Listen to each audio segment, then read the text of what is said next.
అయితే BJP MP Raghunandan Rao ఇచ్చినటువంటి స్టేట్మెంట్స్తో ఇటు బీఆర్ఎస్ శ్రేణులు గుబులు పట్టుకుంది. అయితే ఆయన చేసినటువంటి వ్యాఖ్యలు వ్యక్తిగతంగా చేశారా, లేకపోతే పార్టీ ఇచ్చినటువంటి స్టాండ్ మేరకు చేశారా, ఇదంతా రాజకీయ కోణంలో భాగం అనేది ప్రముఖ రాజకీయ విశ్లేషకులు అలాగే senior most journalist Telakapalli Ravi గారు ఫోన్ లైన్లో అందుబాటులో ఉన్నారు. నమస్తే అండి తెలకపల్లి రవి గారు. యా, ఇప్పుడు మీకు ఏమనిపిస్తోంది వాస్తవానికి చూస్తే? అంటే బీజేపీ ఎంపీ రఘునందన్ ఇంతకుముందు కూడా ఇచ్చినటువంటి స్టేట్మెంట్స్ కూడా మీరు చూసే ఉంటారు. రఘునందన్ బీజేపీ ఇప్పుడు అయినప్పటికీ కూడా బీఆర్ఎస్ లోతుపాతులు మరి ముఖ్యంగా ప్రథమ కుటుంబంతో సంబంధాలు అన్ని ఉన్నవారు. హరీష్ రావు వైరుధ్యాలు ఇప్పుడు చెప్తున్నారు, కానీ హరీష్ రావుతో ఒరిజినల్ వైరుధ్యం మొదలైంది రఘునందన్ తో చాలా కాలంకి. అవునండి, అవును. కాకపోతే ఇక్కడ రాజకీయ ఇప్పుడు వ్యక్తిగత పక్కన పెట్టి బీఆర్ఎస్ లో ఏమైనా గండి పడితే చీలికి వస్తే ఎక్కువ ప్రయోజనం పొందేది బీజేపీ అన్న అభిప్రాయం బలంగా ఉంది. అసలు మొగ్గల వచ్చిందా అనే ప్రశ్న కూడా ఉంది. ఇటువంటిప్పుడు రఘునందన్ ఈ ప్రకటన చాలా ఉత్సాహంగా ఈ ఊహాగానో లేకపోతే ఈ అంచనానో ప్రకటించడం అనేది చాలా ఆసక్తికరమైనటువంటి అంశం. నిన్న కవిత దగ్గరికి కేసీఆర్ గారు తన దూతలను ఇద్దరిని పంపించారు, దామోదర్ రావును మరొకరిని అన్నప్పుడు ఆమె స్పందించలేదు. ఎందుకంటే ఆ వార్త వాళ్ళ పత్రికలో వేయలేదు. అవును సార్. ఆ దౌత్యం కనుక సఫలమై ఉంటే, సానుకూల సంకేతాలు వచ్చుంటే వాళ్ళ పత్రికలో చాలా ప్రముఖంగా వేసి ఉండేవారు వాళ్ళ మీడియాలో. కాబట్టి ఆమె అలాంటి సానుకూలంగా స్పందించలేదు. తన కార్యాచరణకే ఆమె కట్టుబడి ఉన్నారు. నాకు తెలిసినంతలో ఆమె కొన్ని రాజకీయ పార్టీలను కూడా సంప్రదించారు. కాబట్టి ఆమె కార్యాచరణ దిశలో వెళ్తున్నారు. ఇక్కడ కొన్నిసార్లు ఏమంటే మనం ఒక అందుకు పనిచేస్తే దాని ఫలితం ఇంకో విధంగా ఉంటుంది. బీజేపీ పట్ల ఖచ్చితమైన తీవ్రమైన వైఖరి తీసుకోలేదు అన్నది ఆమె కేసీఆర్ మీద చేసిన విమర్శ అని మనకు వస్తున్న కథన లేఖలో కూడా అదే ఉంది. కానీ కారణం ఏదైనప్పటికీ బీఆర్ఎస్ కనుక గండి పడితే గండి ఎవరికి ఉపయోగం అంటే మళ్ళీ బీజేపీ కూడా దానివల్ల బాగా ప్రయోజనం పొందుతుంది అని రాజకీయ వర్గాల్లో ఒక అంచనా ఉంది. సో ఈ 2-3 రకాల కోణాల మధ్యలో రఘునందన్ ఏ ఆధారం లేకుండా చెప్పున్నారా, లేకపోతే ఒక విధంగా దాన్ని కొంత పెంచితే ఇది బయట చెప్తున్నారా, కానీ ఆ అవకాశం అయితే ఉంది. కానీ ఆవిడ బయట నుంచి వస్తూ రవి గారు, ఆవిడ బయట నుంచి అంటే ఎలకతుర్తి సభావేదికగా మనం చూసాం. అంటే ఆవిడ సంధించినటువంటి లేఖాస్త్రం వాళ్ళ నాన్నగారికి, అంటే అందులో మరీ ముఖ్యంగా బీజేపీని ఎండగడుతూ, అంటే బీజేపీ బీఆర్ఎస్ దోస్తీ అంటూ ఆమె పదే ప్రస్తావిస్తూ, అంటే ఆ వార్తల్ని డైవర్ట్ చేయడానికి ఈ యొక్క స్టేట్మెంట్స్గా మనం భావించవచ్చు అంటారా? ఏ విధంగా చూడాలంటారు? అంటే బీజేపీ మీద విమర్శ లేదు, ఆయన 2 వాక్యాలే చెప్పారు అన్నది అది పూర్తిగా నిజం. దాని మీద వామ పక్షాలు కానీ లేకపోతే ఇతర రాజకీయ పరిశీలకులు మీడియా వర్గాలు అందరూ అన్నటువంటి మాట అందులో అవాస్తవమే లేదు. అవును సార్. అందువల్ల బీజేపీ మీద చాలా వీరావేశంతో తెచ్చుకున్న కేసీఆర్ మునుగోడు ఎందుకు తర్వాత కవిత అరెస్టు వీడి తర్వాత ఎందుకైనా ఒక్కసారిగా నిశ్శబ్దం అయిపోయారు. కవిత ఇంకో మాట కూడా రాశారు, ఎంపీ ఎన్నికల్లో అన్ని బీజేపీకి రావడానికి మన మద్దతుని అనుకుంటున్నారు అనే భావం, దానికి కూడా ఆమె బయటిచ్చారు. అవునండి, అవును. కాబట్టి ఈ నేపథ్యంలో ఆమె లేఖలో ప్రస్తావించిన రాజకీయ అంశాల్లో ఏమీ రెండో అభిప్రాయం ఏం లేదు. వాస్తవంగా అటువంటి భావన ఉంది. ఆ తికమత కూడా బీజేపీ లో ఉంది. ఆపరేషన్ కజార్ ను కేసీఆర్ విమర్శించారు, కానీ దానికి కారణమైన బీజేపీని ఆయన విమర్శించలేదు. అట్లా చూస్తే కనుక కాబట్టి అయితే ఒకటే కవిత లేఖల సమస్య అంతా అంటే కేసీఆర్ దేవుడు ఆయన చుట్టూ దయ్యాలు ఉన్నాయి. మొదటి విషయం ఏ దేవుడి చుట్టూ అవకాశం లేదు. ఆ లేఖ దయ్యాలు లీక్ చేశాయంటే దేవుడి కంటే అంటే కేసీఆర్ కంటే ఈ దయ్యాలు ఎక్కువ బాగుంటుందా, నచ్చిన దయ్యాలు ఉన్నాయా, ఇలాంటి ప్రశ్నలు కూడా వస్తాయి. సో కవిత యొక్క రాజకీయ మూడోది ఆమె ఒక అసంతృప్తి ఇప్పుడు కాదండి, మొదటి నుంచి కూడా మన పురుషాధిక్య సమాజంలో తగిన ప్రాధాన్యత రావట్లేదు అనేలాంటి అభిప్రాయం కూడా ఆమె పరోక్షంగా పిలిపిస్తూ వచ్చారు. ఈ నేపథ్యంలో చూసినప్పుడు రెండోది ఇంకొక కీలకమైన అంశం ఈరోజు మీరు గమనించవచ్చు. హరీష్ రావు బయటికి పోతాడంటేనేమో అందరూ చాలా వెంటబడి ప్రయత్నించారు. అవునండి. నా గురించి ఎవరు ఎందుకు మాట్లాడలేదు.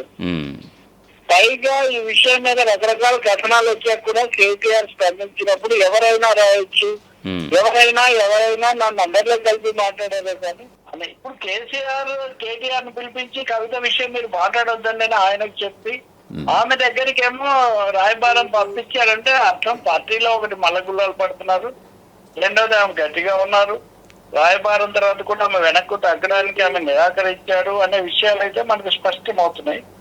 ఆమె లేవనెత్తిన అంశం బీజేపీ పట్ల గట్టిగా ఉండాలి అని. మరి బీజేపీ పట్ల గట్టిగా ఉండాలని కవిత చెప్తుంటే హరీష్ రావు రఘునందన్ రావు ఆమె మీద కదా విమర్శ చేయాలి. బీజేపీని అంటారేంటి అని. కానీ ఆయన ఈ అంశాన్ని ఉత్సాహంగా చెప్తున్నారు అంటే రాజకీయంగా చాలా చాలా కోణాలు వైరుధ్యాలు పనిచేస్తున్నాయి అనేది అయితే మనకు అర్థమవుతుంది సార్. మరి ముఖ్యంగా ఇక్కడ బీజేపీ ఎంపీ రఘునందన్ రావు మాట పక్కన పెడితే ఆవిడ నిరసన గాలం, ఆవిడ బాణం ఎవరిపై ఎక్కుపెట్టింది? తండ్రిపై ఎక్కుపెట్టినటువంటి ఏదైతే లేఖాస్త్రంలో ఉన్నటువంటి ఎన్నో సందేహాలు కలుగుతున్నటువంటి ఆ ప్రశ్నలన్నీ కూడా ఏ వ్యక్తి కోసం? అంటే ఆవిడ వారసత్వ పోరు కోసం పోరాటం చేస్తున్నారా? పార్టీలో ఆధిపత్యం కోసం పోరాటం చేస్తున్నారా? అంటే ఖచ్చితంగా రాజకీయ ప్రాధాన్యత లభించలేదు, తనను రక్షించడానికి తగిన విధంగా రాలేదు, తను కోపంగా అవుతున్నానన్నా కానీ తను సమర్థించడానికి దగ్గరకు చేర్చుకోవడానికి ప్రయత్నించలేదు. నాలుగోది తన లేఖ రాసిన తర్వాత కూడా అందరితో పాటు కలిపి మాట్లాడారు కానీ కవిత మాకు చాలా ముఖ్యమైన నాయకురాలు అన్న పద్ధతిలో కేటీఆర్ చెప్పలేదు. ఐదవది కేసీఆర్ అసలు దీన్ని బహిరంగంగా అక్నాలెడ్జ్ చేయలేదు, స్పందన అలా ఉంచి. కాబట్టి ఈ అంశాలన్నిటి మీద కవిత తీవ్రమైన అసంతృప్తితో ఉన్నారు అనేది పూర్తిగా వాస్తవం. అయితే ఆమె మీద ఏమైనా ఒత్తిళ్లు పనిచేస్తున్నాయా బయట నుంచి? ఈ దయ్యాలు ఒక బీఆర్ఎస్ లోనే ఉన్నాయా, వేరే పార్టీలు దయ్యాలు కూడా పనిచేస్తున్నాయా? కొంతమంది ఏమో రేవంత్ రెడ్డి ఒత్తిడి అంటారు, ఇంకొంతమంది బీజేపీ ఈడీ కేసులు ఇవన్నీ ఉన్నాయి కాబట్టి బీఆర్ఎస్ ను రెండుగా చేయాలని కోరుకుంటుంది అంటారు. ఏదైనా కేసీఆర్ మౌనం వీటన్నిటికీ ఆజ్యం పోస్తుంది. మరొక మాట కూడా వినిపిస్తుంది రవి గారు, ఈ విషయంలో కాళేశ్వరం ప్రాజెక్టు విషయంలో పీసీ ఘోష్ కమిషన్ ఏదైతే విచారణకు రమ్మని నోటీసులు తాకీదులు ఇచ్చిందో దాన్ని డైవర్ట్ చేసేందుకు కొంపలో కుంపటి కింద ఈ వార్తల్ని ప్రచురిస్తున్నారు అనేది ప్రధానంగా వస్తున్నటువంటి వాదన. ఇది ఒక్కటే అని కాదు, చాలా కాలంగా బీఆర్ఎస్ కానీ టీఆర్ఎస్ కానీ ఇబ్బందులు పడినప్పుడంతా ఈ అంతర్గత అంశాలను ముందుకు తీసుకొని రావడం, వాళ్ళు ఒకరిని ఒకరు కలుసుకోవడం, ఒకరిని అనుకోవడం అనేది చాలా తీవ్రమైన అంశంలాగా మీడియా మొత్తం అటెన్షన్ డైవర్ట్ చేయడానికి అలా చేస్తుంటారు. అది ఒక అలవాటైన విద్య వాళ్లకు అని కూడా చాలా దగ్గరగా ఉండే వాళ్ళే అంటున్నారు. మామూలు బీఆర్ఎస్ కు సన్నిహితులైన ఆలోచన పరులు మీడియా మిత్రులు అంటున్నారు అది వాళ్ళకి చాలా చాలా అలవాటని. కానీ ఒకటైతే నిజం, వ్యక్తిగత స్థాయిలో కవిత అసంతృప్తితో ఉన్నారు. అంతర్గతంగా కుటుంబ సమస్యలు అవి జగన్ షర్మిల లాంటివే ఇక్కడ కూడా వచ్చాయి. మూడవది రాజకీయంగా కేసీఆర్ బీజేపీ ఫ్యాక్టరీ దాటేస్తున్నారు. ఇది ఎంతో కాలం సాగదు. అంటే ఒకవైపు నుంచి కొంతమంది ఏమో మనం బీజేపీతో వెళ్తామని స్పష్టంగా ప్రకటించాలి, రజతోత్సవ సభలోనే ఆయనకు వారి మీద ఒత్తిడి తెచ్చారు. మరి ఇంకొక చాలా ఇంట్రెస్టింగ్ థింగ్, వీళ్ళందరికీ దగ్గరగా ఉండే శాసన మండలి సభ్యుడు ఎక్కడో మాట్లాడుతూ హరీష్ రావు స్పష్టంగా చెప్పారు, మీరు ముఖ్యమంత్రిగానే దిగిపోవాలి, మీరు గౌరవంగానే దిగిపోవాలి అని 1-2 సార్లు చెప్పారు అందరి సమక్షంలో అని. సో దానికి కూడా చాలా అంశాలు ఉన్నాయి కదా, మీరు ముఖ్యమంత్రిగానంటే మళ్ళీ మీరే ముఖ్యమంత్రి కావాలి అని. తనను కలిసిన వాళ్ళతో కవిత అది కూడా అన్నారు అని. ఏమనంటే మళ్ళీ ప్రభుత్వం వస్తే కేసీఆర్ కదా ముఖ్యమంత్రి అయింది చేస్తే వారసుడుగా, నేను నా స్థానం ఏంటి, what is my place. So ఈ ముగ్గురి ముసలాంలో చాలా అంశాలు ఉన్నాయి. బట్ రాజకీయ ప్రజా కోణాలు ఏమైనా ఉన్నాయా? కేసీఆర్ వాటి మీద జూన్ 2 రాష్ట్ర అవతరణ దినోత్సవానికి ముందో వెనకో స్పందిస్తారని కొన్ని అంటున్నారు.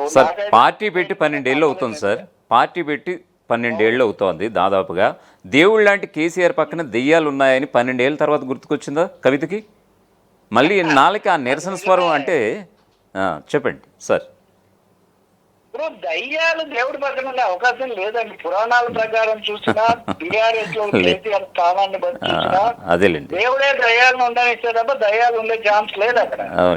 రెండో దయ్యాలు ఎట్టి పరిస్థితుల్లో దేవుడి కంటే పౌరులుగా ఉండే అవకాశం లేదు. అందులో కేసీఆర్ లాంటి రాజకీయ తంత్రాంగం అన్ని తెలిసినటువంటి వ్యక్తి దగ్గర. మూడోది కవిత 1-2 సార్లు నా లేఖ లీక్ చేశారు, నా మీద ట్రోల్స్ చేస్తున్నారు, నన్ను ఇప్పుడు బదనాం చేస్తున్నారు, ఇవన్నీ అంటున్నప్పుడు ఆయన ఖచ్చితంగా వాళ్ళని దృష్టిలో పెట్టుకొని మాట్లాడుతున్నారు అనేది అర్థమవుతూ ఉంది. అమెరికా నుంచి దిగి వచ్చిన కూడా శంషాబాద్ ఎయిర్పోర్ట్ లో మళ్ళీ బీఆర్ఎస్ శ్రేణులనే టార్గెట్ పెట్టింది ఆవిడ. అక్కడ జాగృతి కార్యకర్తలు ఆవిడకి సంబంధించినటువంటి ఈ యొక్క ఫ్యాన్స్ తప్ప మిగతా వాళ్ళు ఎవరు కూడా లేరనేది కూడా అక్కడ మనం ఆ రోజు మనం గుర్తించాలి. అవును, వాళ్ళ హ్యాష్ ట్యాగ్ అన్నిట్లో కూడా స్టాండ్ విత్ కవిత కానీ కవిత సంఘర్ష్ హమ్ తుమారే సాత్ ఈ పద్ధతిలో చేస్తున్నారు. కాబట్టి ఇది ఐసోలేటెడ్ కాదు. ఎస్ అండి, ఎస్ సార్. టిఆర్ఎస్ లో వస్తున్న పరిణామాలకి ఇది ఒక ఖచ్చితంగా అండి. ఖచ్చితంగా మీరు అనుకున్నట్టుగానే రేపటి హరీష్ రావు కేటీఆర్ కూడా కేటీఆర్ మీద కేసీఆర్ నిర్ణయం తీసుకున్నాక అప్పుడు హరీష్ రావు పూర్తి కార్యాచరణకు వస్తుంది. కేసీఆర్ నిర్ణయాన్ని గౌరవిస్తా అంటున్నాడు కానీ నేను స్వాగతిస్తాను, నేను కేటీఆర్ ని ఆహ్వానిస్తున్నాను అని హరీష్ రావు ఎప్పుడు చెప్పలేదు ఇంతవరకు.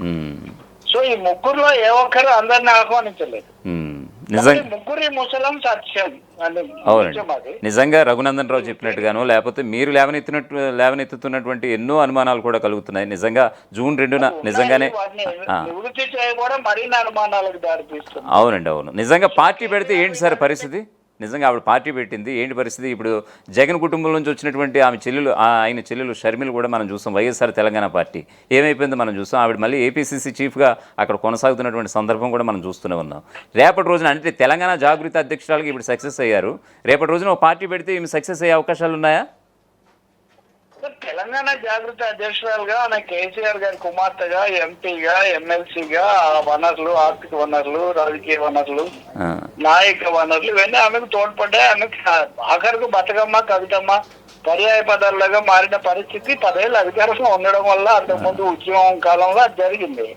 ఇప్పుడు ఎలా ఉంటుంది అంటే బీజేపీ పెరిగిన తర్వాత ఇక్కడ ఖాళీ స్పేస్ ఎంత ఉంది, ఆ వైఖరి తీసుకుంటే వేరే విషయం. అంటే నిజంగా ఎంత పాత్ర షర్మిలతో పోల్చలేమండి. షర్మిల హఠాత్తుగా వచ్చారు.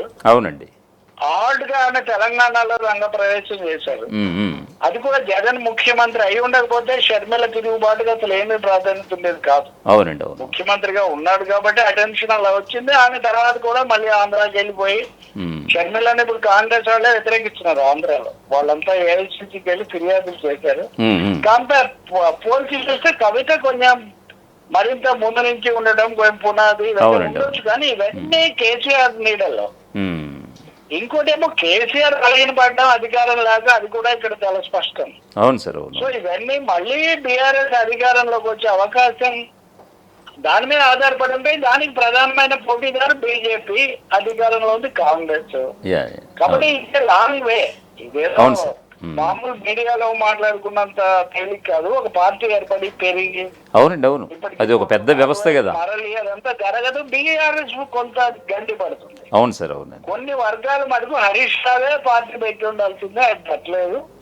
కవిత అయినా పెట్టాలి అని ప్రోత్సహించే లేదా కొంచెం ఎక్కువగా ప్రేరణ ఇచ్చే వాళ్ళు మటుకు బుద్ధిజీవులు పాత్ర బీఆర్ఎస్ వాళ్ళు కొంతమంది కనిపిస్తున్నారు. తర్వాత వీళ్ళు ఏం ప్రభావం చూపిస్తారు మనం చెప్పలేం, కానీ పరిమితమైన ప్రభావమే చూపిస్తారు. అంతవరకు రెండో అభిప్రాయం లేదు. అప్పుడు రాజకీయ సమీకరణాలు ఎలా ఉంటాయి, కేసీఆర్ ఏ విధానం తీసుకుంటాడు, వీటి మీద ఆధారపడి ఉంటుంది. ఆమె ఖచ్చితంగా బీజేపీతో వెళ్ళకూడదు, లేఖలు రాశాక.